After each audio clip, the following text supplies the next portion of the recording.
ప్రస్తుతం మిడిల్ ఈస్ట్లో పరిస్థితి చాలా ఉద్రిక్తంగా ఉంది. ఫిబ్రవరి 28న స్టార్ట్ అయిన ఈ యుద్ధం ఇప్పుడు 6వ రోజుకి చేరుకుంది. యుఎస్ఏ మరియు ఇజ్రాయెల్ కలిసి ఇరాన్ మీద చేస్తున్న ఈ దాడుల గురించి రోజువారీ వివరాలు ఈ వీడియోలో చాలా క్లియర్గా చెప్తా. వీడియో చివరి వరకు చూడండి. డే 1 తెల్లవారుజామున సుమారు 3 గంటల సమయంలో ఎవరు ఊహించని విధంగా ఇజ్రాయెల్ మరియు అమెరికా సంయుక్తంగా ఈ ఆపరేషన్ను మొదలుపెట్టాయి. ఇజ్రాయెల్ తన F-31 స్టెల్త్ ఫైటర్ జెట్స్ ను వాడింది. ఇవి రాడార్లకు చెక్కవు. అమెరికా తన భారీ B-2 బాంబర్లను ఉపయోగించింది. బాంబు పడకముందే ఇరాన్ యొక్క రాడార్ వ్యవస్థలు మరియు కమ్యూనికేషన్ నెట్వర్క్లను అమెరికా సైబర్ హ్యాకింగ్ ద్వారా నిలిపివేసింది. అంటే శత్రువు వస్తున్నాడని ఇరాన్ ఆర్మీకి తెలిసేలోపే దాడులు జరిగిపోయాయి. అయితే కేవలం ఇళ్లను లేదా రోడ్లను కొట్టడం ఈ దాడి ఉద్దేశం కాదు. ఇరాన్ వెన్నముక్కను విరక్కొట్టడానికి 3 ప్రధాన ప్రాంతాలను ఎంచుకున్నారు.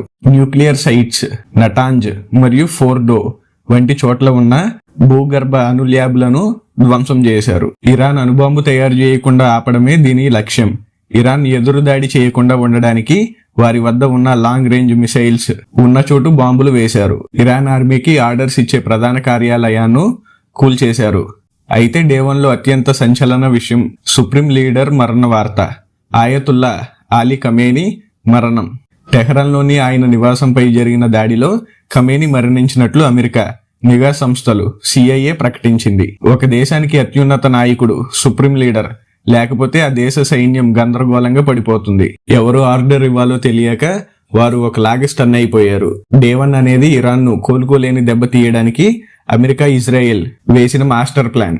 అయితే దీనికి ప్రతీకారంగా ఇరాన్ మద్దతుదారులు ప్రాక్సీ గ్రూప్స్ డే 2 నుండి ఎలా స్పందించారో తెలుసుకుందాం.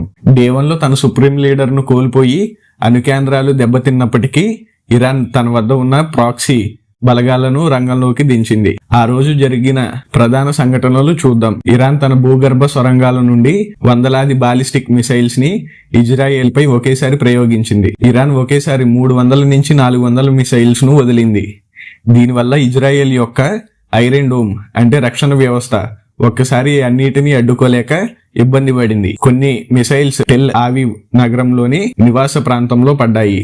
దీనివల్ల ఇజ్రాయెల్లో పౌర నష్టం మొదలైంది. ఇంకా ఇరాన్ తన కోపాన్ని కేవలం ఇజ్రాయెల్ మీదనే కాకుండా ఆ ప్రాంతంలో ఉన్న అమెరికా సైన్యం మీద కూడా చూపించింది. ఇంకా ఇరాన్ మరియు సిరియాలో ఉన్న ఆల్ అసద్ వంటి అమెరికా మిలిటరీ బేసులపై ఇరాన్ కు సంబంధించిన అనుకూల గ్రూపులు రాకెట్ దాడులు చేశాయి. దీనివల్ల అమెరికా సైనికులు బంకర్లలో తలదాచుకోవాల్సి వచ్చింది. ఇంకా డే 2లో ఇరాన్ నేరుగా యుద్ధం చేయడమే కాకుండా తన స్నేహితులను ఉసుగొల్పింది. హెజ్బొల్లా ఉత్తర ఇజ్రాయెల్ నుండి వేల కొద్ది చిన్న రాకెట్లను వదిలారు. రెడ్ సీలో వెళ్తున్న ఇజ్రాయెల్ మరియు అమెరికా నౌకలపై డ్రోన్ దాడులు చేశారు. దీనితో ఇరాన్ ఒక్క మెయిన్ గోల్ వచ్చేసి ఇజ్రాయెల్ సైన్యం ఒకే చోట కాకుండా 4 వైపులా పోరాడేలా చేసి వారిని బలహీనపరచడమే ఇరాన్ ప్రధాన లక్ష్యం.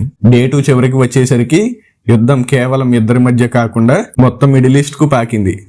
అమెరికా తన ఎయిర్ క్రాఫ్ట్ క్యారియర్స్ ను ఇరాన్ తీరానికి మరింత దగ్గరగా పంపడం ప్రారంభించింది. మార్చి 2, 2026 డే 3 నాటి పరిస్థితిని గమనిస్తే యుద్ధం కేవలం యుద్ధ భూమిలోనే కాదు, ప్రపంచ వ్యాప్తంగా ఉన్న ప్రతి సామాన్యుడి జేబుపై కూడా ప్రభావం చూపడం మొదలైంది. ఆ రోజు జరిగిన ఎకనామిక్ వార్ గురించి వివరంగా చూద్దాం. ఇంటర్నేషనల్ మార్కెట్లో బ్రెంట్ క్రూడ్ ఆయిల్ ధర కేవలం ఒక్క రోజులోనే 9 to 13% హైక్ అయింది. అంటే ఒక బ్యారెల్ ధర సుమారు $70 నుంచి $82కు చేరుకుంది.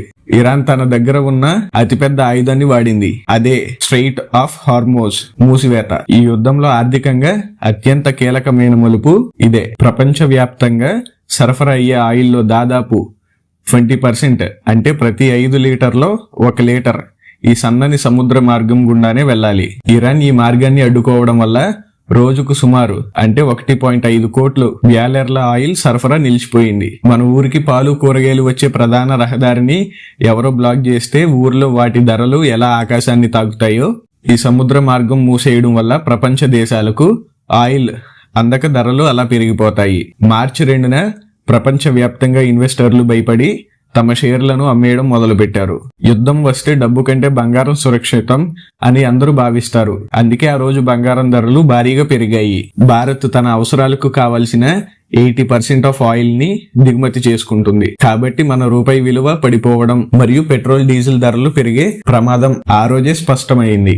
డే 3 చివరికి వచ్చేసరికి ప్రపంచ దేశాలన్నీ యుద్ధం ఆపేయండి, లేదంటే మా దేశాలు ఆర్థికంగా నాశనం అవుతాయని అరవడం మొదలు పెట్టాయి. కానీ యుద్ధం ఆగలేదు. డే 4 మార్చి 3 ఇరాన్ మరిన్ని డ్రోన్లతో దుబాయ్ మరియు సౌదీ అరేబియాలోని అమెరికా ఎంబసీలపై దాడులు చేసింది. డే 3 చివరికి ప్రపంచ దేశాలన్నీ ఇరాన్ మద్దతుతో ఉన్న గ్రూపులు, ముఖ్యంగా యెమెన్ లోని హుతీలు వందలాది కామ్కేజ్ డ్రోన్లను ప్రయోగించాయి. దుబాయ్ లో అమెరికా రాయబార కార్యాలయం సమీపంలో డ్రోన్లు పేలాయి. ప్రపంచంలోని అత్యంత రద్దీగా ఉండే దుబాయ్ ఇంటర్నేషనల్ ఎయిర్పోర్ట్ ను భద్రతా కారణాల వల్ల తాత్కాలికంగా మూసివేశారు. సౌదీలోని అమెరికా సైనిక స్థావరాలు మరియు కొన్ని ఆయిల్ రిఫైనరీలను లక్ష్యంగా చేసుకుని దాడులు జరిగాయి. ఈ దాడులతో దుబాయ్, అబుదాబి వంటి సురక్షిత నగరాలు ఒక్కసారిగా భయాందోళనకు గురయ్యాయి.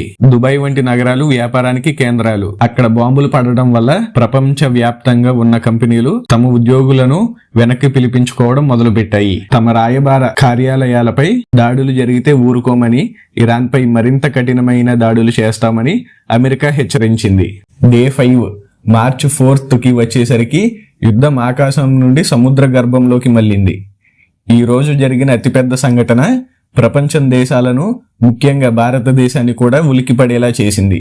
ఎందుకంటే ఈ దాడి మనకు దగ్గరగా ఉన్న శ్రీలంక తీరానికి సమీపంలో జరిగింది. అమెరికా తన అత్యంత శక్తివంతమైన న్యూక్లియర్ సబ్మెరైన్ ద్వారా ఇరాన్ కు చెందిన ఒక యుద్ధ నౌకను లక్ష్యంగా చేసుకుంది. శ్రీలంకకు దక్షిణంగా హిందూ మహాసముద్రంలో ప్రయాణిస్తున్న ఇరాన్ యుద్ధ నౌకపై అమెరికా సబ్మెరైన్ టోర్పెడో నీటి అడుగున ప్రయోగించే మిసైల్ వేసింది. కేవలం కొద్ది నిమిషాల్లోనే ఆ భారీ యుద్ధ నౌక సముద్రంలో మునిగిపోయింది. రెండో ప్రపంచ యుద్ధం తర్వాత అమెరికా ఒక శత్రు దేశ నౌకను ఇలా ముంచివేయడం ఇదే మొదటిసారని ప్రకటించింది. అమెరికా ఇంటెలిజెన్స్ ప్రకారం ఆ ఇరాన్ నౌకలో భారీగా మిసైల్స్ అండ్ డ్రోన్స్ ఉన్నాయి. అవి రెడ్ సీ వైపు వెళ్లి అక్కడ ఉన్న అమెరికా నౌకలను కొట్టడానికే ప్లాన్ చేశారని అమెరికా ఆరోపించింది. ఇరాన్ తన ఆయుధాలను వేరే దేశాలకు సరఫరా చేయకుండా ఆపడమే అమెరికా లక్ష్యం. అదే రోజు లెబనాన్ కు చెందిన హెజ్బొల్లా గ్రూప్ ఇజ్రాయెల్ పై పూర్తి స్థాయి యుద్ధం ప్రకటించింది. ఉత్తర ఇజ్రాయెల్ సరిహద్దుల నుండి వేల కొద్ది రాకెట్లను ఒక్కసారి వదిలారు. దీనివల్ల ఇజ్రాయెల్ సైన్యం ఇప్పుడు రెండు వైపులా దక్షిణాన ఇరాన్, ఉత్తరాన హెజ్బొల్లా పోరాడాల్సిన పరిస్థితి ఏర్పడింది. ఈ దాడి శ్రీలంక తీరానికి దగ్గరగా జరగడం వల్ల మన ఇండియన్ నేవీ కూడా హై అలర్ట్ లోకి వెళ్ళింది. హిందూ మహాసముద్రంలో మన వాణిజ్య నౌకల భద్రత ప్రశ్నార్థకంగా మారింది. ఐక్యరాజ్య సమితి UN అత్యవసర సమావేశం ఏర్పాటు చేసి యుద్ధం సముద్ర మార్గాలకు పాకడం వల్ల ప్రపంచ వ్యాప్త ఆహార కొరత ఏర్పడవచ్చని హెచ్చరించింది. డే 6 మార్చి 5న జరిగిన పరిణామాలు ఈ యుద్ధాన్ని ఒక అత్యంత ప్రమాదకరమైన దశకు తీసుకువెళ్తాయి. ఈ రోజు ఉదయం నుంచి అందుతున్న తాజా సమాచారం ప్రకారం ఏం జరిగిందో వివరంగా చూద్దాం. ఈ రోజు తెల్లవారుజామున ఇరాన్ తన వద్ద ఉన్న అత్యంత శక్తివంతమైన హైబర్ షెకాన్ మరియు ఫత్తా హైపర్సోనిక్ మిసైల్స్ ను ఉపయోగించింది. సుమారు 200 కంటే ఎక్కువ మిసైల్స్ ను నేరుగా ఇజ్రాయెల్ రాజధాని టెల్ అవీవ్ మరియు కీలక సైనిక ఎయిర్ బేసెస్ మీదకు వదిలారు. ఈ హైపర్సోనిక్ మిసైల్స్ శబ్దం కంటే 5 రెట్లు వేగంతో ప్రయాణిస్తాయి. వీటిని అడ్డుకోవడం ఇజ్రాయెల్ యొక్క ఆరో మరియు అమెరికా యొక్క పెట్రాయిడ్ వ్యవస్థలకు చాలా కష్టమైంది. ఇప్పటి వరకు జరిగిన దాడుల కంటే ఈ రోజు జరిగిన దాడిలో నష్టం ఎక్కువగా ఉందని వార్తలు వస్తున్నాయి. సైనిక స్థావరాలు నెవాటిమ్ ఎయిర్ బేస్ లో కొన్ని AF-35 విమానాలు దెబ్బతిన్నట్లు సమాచారం. మిసైల్ శకలాలు పడడం వల్ల సామాన్య ప్రజలు కూడా గాయపడ్డారు. ఇజ్రాయెల్ ప్రపంచ వ్యాప్తంగా సైరన్లు మోగుతూనే ఉన్నాయి. ప్రజలంతా భూగర్భ బంకర్లోనే గడుపుతున్నారు. యుద్ధం ఒకవైపు జరుగుతుంటే ఇరాన్ లోపల పరిస్థితి గందరగోళంగా ఉంది. సుప్రీం లీడర్ మరణ వార్త తర్వాత ఇరాన్ లోని కొన్ని నగరాల్లో ప్రజలు రోడ్ల మీదకు వచ్చి ప్రభుత్వానికి వ్యతిరేకంగా నిరసనలు తెలుపుతున్నారు. సమాచారం బయటికి రాకుండా ఇరాన్ ప్రభుత్వం దేశవ్యాప్తంగా ఇంటర్నెట్ పూర్తిగా నిలిపివేసింది. డే 6 నాటికి పరిస్థితి చూస్తుంటే ఇది కేవలం ఒక ప్రాంతీయ యుద్ధం లాగా లేదు. ఒకవేళ ఇతర పెద్ద దేశాలు లైక్ రష్యా లేదా చైనా గాని జోక్యం చేసుకుంటే ఇది 3వ ప్రపంచ యుద్ధానికి దారితీసే ప్రమాదం ఉందని నిపుణులు హెచ్చరిస్తున్నారు.